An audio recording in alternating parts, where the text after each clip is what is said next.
श्लोक 18 अध्याय 2 भगवद गीता। व्याख्या। अविनाशी, जानने में ना आने वाले और नित्य रहने वाले इस शरीरी के ये देह अंत वाले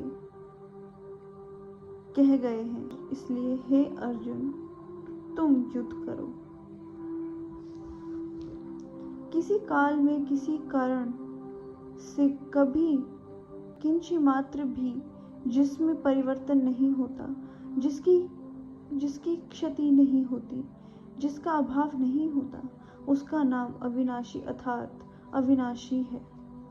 जो प्रमाण का विषय नहीं है अर्थात जो अंतःकरण और इंद्रियों का विषय नहीं है, उसको अप्रेम्य कहते हैं।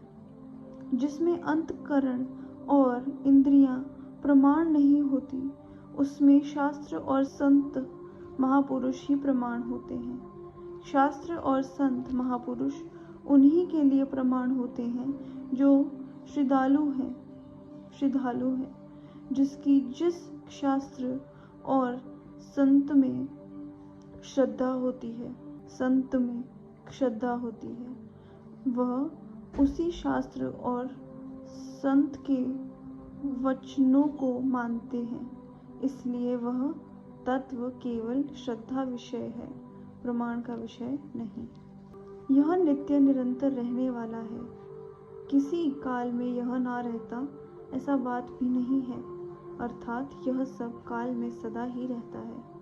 इस अविनाशी, अप्रेम्य और नित्य शरीर के संपूर्ण संसार में जितने भी शरीर हैं, वे सभी अंत वाले कहे गए हैं। अंत वाले कहने का तात्पर्य है कि इनका प्रतिक्षण अंत हो रहा है। इनमें अंत के सिवाय और कुछ ही नहीं है, केवल अंत ही अंत है।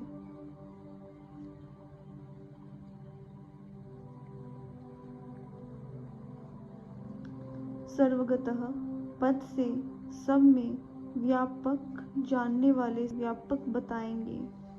यह शरीरी तो अविनाशी है और इसके कहे जाने वाले संपूर्ण शरीर नाशवान हैं।